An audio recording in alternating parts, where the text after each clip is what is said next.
ಎಲ್ರಿಗೂ ನಮಸ್ಕಾರ ವೀಕ್ಷಕರೇ. ಇವತ್ತು ನಾನು ಈ ಬೆಂಡೆಕಾಯಿಂದ ಸುಕ್ಕ ಹೇಗೆ ಮಾಡೋದು ಅಂತ ಹೇಳ್ಕೊಡ್ತಾ ಇದ್ದೀನಿ. ಇದು ಅನ್ನದ ಜೊತೆ ಚಪಾತಿ ರೋಟಿ ಯಾವುದಕ್ಕಾದ್ರೂ ತುಂಬಾ ಟೇಸ್ಟಿ ಆಗುತ್ತೆ. ಬನ್ನಿ ನೋಡೋಣ ಹೇಗೆ ಮಾಡೋದು ಅಂತ. ಫಸ್ಟ್ ಏನು ಮಾಡಬೇಕಂದ್ರೆ ಇಲ್ಲಿ 400 ಗ್ರಾಮ್ಸ್ ಇದೆ ಬೆಂಡೆಕಾಯಿ. ಕ್ಲೀನಾಗಿ ತೊಳ್ಕೊಂಡು ನಾನು ಒಂದು ಬಟ್ಟೆನಲ್ಲಿ ನೀರೆಲ್ಲ ಒರೆಸ್ಕೊಂಡಿದ್ದೀನಿ.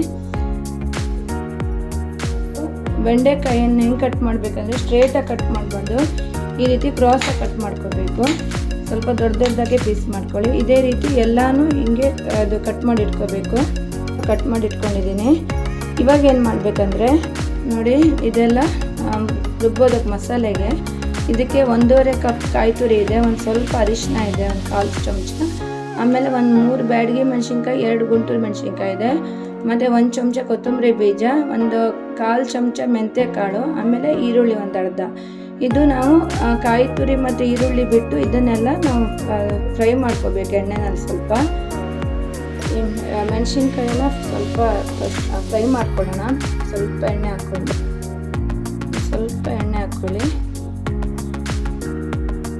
ನೋಡಿ, ಇದಿಷ್ಟು ಫ್ರೈ ಆದರೆ ಸಾಕು ಮೆಣಸಿನ್ಕಾಯಿ. ಇದು ಇವಾಗ ಸಪ್ರೇಟ್ ಮಾಡಿ ಇಟ್ಕೋಬೇಕು. ಇದಕ್ಕೆ ಈ ಕೊತ್ತಂಬರಿ ಬೀಜ ಹಾಕ್ಕೊಳ್ಳೋಣ, ಧನಿಯಾ ಬೀಜ, ಆಮೇಲೆ ಮೆಂತ್ಯ ಎರಡೂ ಹಾಕಿ ಇದನ್ನು ಸ್ವಲ್ಪ ಒಂದು ಸ್ಮೆಲ್ ಬರೋವರೆಗೂ ಅಂದರೆ ಬ್ರೌನ್ ಆಗೋವರೆಗೂ ಫ್ರೈ ಮಾಡಬೇಕು. ನೋಡಿ, ಈ ರೀತಿ ಫ್ರೈ ಮಾಡಬೇಕು. ನೋಡಿ, ಇಷ್ಟು ಫ್ರೈ ಆದರೆ ಸಾಕು. ಒಂದು ಸ್ವಲ್ಪ ಬ್ರೌನ್ ಆಗಿದೆ, ಇಷ್ಟು ಫ್ರೈ ಆದರೆ ಸಾಕು. ಮತ್ತು ಅದೆಲ್ಲ ಮಿಕ್ಸರಲ್ಲಿ ಹಾಕ್ಕೊಂಡಿದ್ದೀನಿ. ಏನೇನು ಮಸಾಲೆ ಐಟಮ್ಸ್ ಎಲ್ಲ ಫ್ರೈ ಮಾಡಿಕೊಂಡು ಮಿಕ್ಸರಲ್ಲಿ ಹಾಕ್ಕೊಂಡಿದ್ದೀನಿ. ಇದು ಇವಾಗ ರುಬ್ಕೋಬೇಕು, ನೈಸಾಗಿ ರುಬ್ಕೋಬಾರ್ದು. ಒಂದು ಸ್ವಲ್ಪ ನೀರು ಹಾಕಿ ಅಂದರೆ ಒಂದು ಸ್ವಲ್ಪ ತರಿಯಾಗಿ ರುಬ್ಕೊಳ್ಳಿ.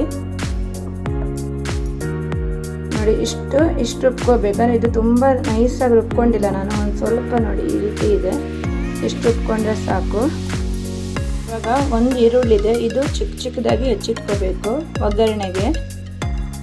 ನೋಡಿ, ನಾನು ಈರುಳ್ಳಿ ಹೆಚ್ಚಿಟ್ಕೊಂಡಿದ್ದೀನಿ. ಇದು ಎಣ್ಣೆಯಲ್ಲಿ ಕೊಕೊನಟ್ ಆಯಿಲಲ್ಲಿ ಸ್ವಲ್ಪ ಫ್ರೈ ಮಾಡ್ಕೋಬೇಕು. ನೋಡಿ, ಇವಾಗ ಈರುಳ್ಳಿ ಹಾಕ್ತಾ ಇದ್ದೀನಿ. ಹೆಚ್ಚಿಟ್ಕೊಂಡು ಈರುಳ್ಳಿ ಹಾಕಬೇಕು. 1-2 ಚಮಚ ಕೊಕೊನಟ್ ಆಯಿಲ್ ಹಾಕಬೇಕು. ಕೊಕೊನಟ್ ಆಯಿಲ್ ಹಾಕ್ತಾ ಇದ್ದೀನಿ. ಕೊಕೊನಟ್ ಆಯಿಲ್ ಹಾಕೊಂಡು ಒಂದು ಸ್ವಲ್ಪ ಬ್ರೌನ್ ಆಗೋವರೆಗೂ ಫ್ರೈ ಮಾಡಬೇಕು. ಜಾಸ್ತಿ ಇದು ಬ್ರೌನ್ ಆಗಬಾರ್ದು, ಸ್ವಲ್ಪ ಬ್ರೌನ್ ಆಗಬೇಕು. ಫ್ರೈ ಮಾಡ್ತಾ ಇದ್ದೀನಿ. ನೋಡಿ, ಈರುಳ್ಳಿ ಇಷ್ಟು ಫ್ರೈ ಆದರೆ ಸಾಕು. ಇದಕ್ಕೆ ಇವಾಗ ಬೆಂಡೆಕಾಯಿ ಹಾಕ್ಕೋಬೇಕು ಹೆಚ್ಚಿಟ್ಕೊಂಡಿರೋದು. ಇದನ್ನು ಒಂದು 5 ಮಿನಿಟ್ಸ್ ಇದೇ ರೀತಿ ಫ್ರೈ ಮಾಡಿ.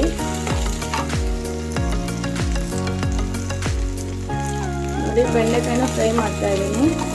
ಅಂದರೆ ಇದು ಸ್ವಲ್ಪ ಅಂಟು ಥರ ಇರುತ್ತೆ, ಒಂದು ಸ್ವಲ್ಪ ಅದು ಲೋಳೆ ಥರ ಇರುತ್ತೆ, ಅದು ಹೋಗಬೇಕು ಅನ್ನೋದಕ್ಕೋಸ್ಕರ ಸ್ವಲ್ಪ ಫ್ರೈ ಮಾಡೋದು. ಇಷ್ಟು ಫ್ರೈ ಆದರೆ ಸಾಕು. ಬೆಂಡೆಕಾಯಿ ಒಂದು ಸ್ವಲ್ಪ ಕಲರ್ ಚೇಂಜ್ ಆಗಿದೆ. ಇದಕ್ಕೆ ನಾವೇನು ರುಬ್ಕೊಂಡಿದ್ವಲ್ಲ ಮಸಾಲೆ, ಅದು ಹಾಕ್ಕೋಬೇಕು. ಮಸಾಲೆ ಹಾಕಿದ್ದೀನಿ. ಸ್ವಲ್ಪ ಮಿಕ್ಸಲ್ಲಿ ನೀರು ಹಾಕ್ಕೊಂಡು ಮಿಕ್ಸ್ ಮಾಡ್ಕೊಳ್ಳಿ. ನೋಡಿ, ಮಸಾಲೆ ಹಾಕ್ಕೊಂಡು ಒಂಚೂರು ಮಿಕ್ಸ್ ಮಾಡಿಕೊಂಡು ಇನ್ನೂ ಸ್ವಲ್ಪ ನೀರು ಹಾಕೋದು. ಸ್ವಲ್ಪ ತುಂಬ ದಪ್ಪ ಇದೆ ಇದು, ಸ್ವಲ್ಪ ಹಾಕ್ಕೊಂಡಿದ್ದೀನಿ ನೀರು. ಇದರಲ್ಲೇ ಈ ಮಸಾಲೆನಲ್ಲೇ ಇದು ಬೆಂಡೆಕಾಯಿ ಚೆನ್ನಾಗಿ ಬೇಯಬೇಕು. ಒಂದು 10-15 ನಿಮಿಷ ಆಗುತ್ತೆ. ಮುಚ್ಚಳ ಮುಚ್ಕೊಂಡು ಬೇಯಿಸಿ. ಇವಾಗ ಅಂದರೆ ಬೆಂಡೆಕಾಯಿ ಬೆಂದಿದೆ ಮಸಾಲೆನಲ್ಲಿ, ಅಂದರೆ ನೀರೆಲ್ಲ ಡ್ರೈ ಆಗಿಬಿಟ್ಟು ಸ್ವಲ್ಪ ಸುಕ್ಕ ಥರ ಆಗಿದೆ. ನೋಡಿ, ಇದಕ್ಕೆ ಇವಾಗ ಉಪ್ಪು ಹಾಕ್ಕೊಳ್ಳಿ. ಹರಳು ಉಪ್ಪು ಹಾಕ್ತಾಯಿದ್ದೀನಿ. ಎಷ್ಟು ಬೇಕೋ ಅಷ್ಟು ರುಚಿಗೆ ತಕ್ಕಷ್ಟು ಹಾಕ್ಕೊಳ್ಳಿ. ಉಪ್ಪು ಹಾಕಿದ್ಮೇಲೆ ಒಂದು ಸ್ವಲ್ಪ ಬೆಲ್ಲ ಹಾಕ್ಕೊಳ್ಳಿ, ಒಂದು 2 ಚಮಚ, ಸ್ವಲ್ಪ ಸ್ವೀಟ್ನೆಸ್ ಬರಬೇಕು ಅಂತ. ಹುಣಸೆಹಣ್ಣು ಹಾಕ್ಕೊಳ್ಳಿ, ಒಂದು ಸ್ವಲ್ಪ ಹುಣಸೆಹಣ್ಣು ಹಾಕಿದ್ದೀನಿ. ಚೆನ್ನಾಗಿ ಮಿಕ್ಸ್ ಮಾಡ್ಕೊಳ್ಳಿ. ಮಿಕ್ಸ್ ಮಾಡಿಕೊಂಡು ಇನ್ನೊಂದು 5 ನಿಮಿಷ ಇದೆಲ್ಲ ಸ್ವಲ್ಪ ಬೇಯಬೇಕು. ಅಂದರೆ ಉಪ್ಪೆಲ್ಲ ಚೆನ್ನಾಗಿ ಮಿಕ್ಸ್ ಆಗಬೇಕಲ್ಲ, ಹುಣಸೆ ಹುಳಿ ಎಲ್ಲ. ಸೊ ಇನ್ನೊಂದು 5 ನಿಮಿಷ ಬೇಯಿಸ್ಬೇಕು. ನೋಡಿ, ಇವಾಗ ಲಾಸ್ಟಲ್ಲಿ ಒಂದು ಸ್ವಲ್ಪ ಇಷ್ಟು ಕರಿಬೇವು ಸೊಪ್ಪು ಹಾಕ್ಕೊಳ್ಳಿ. ಕಟ್ ಮಾಡ್ಕೊಂಡು ಹಾಕ್ಕೊಳ್ಳಿ ಕರಿಬೇವು ಸೊಪ್ಪು.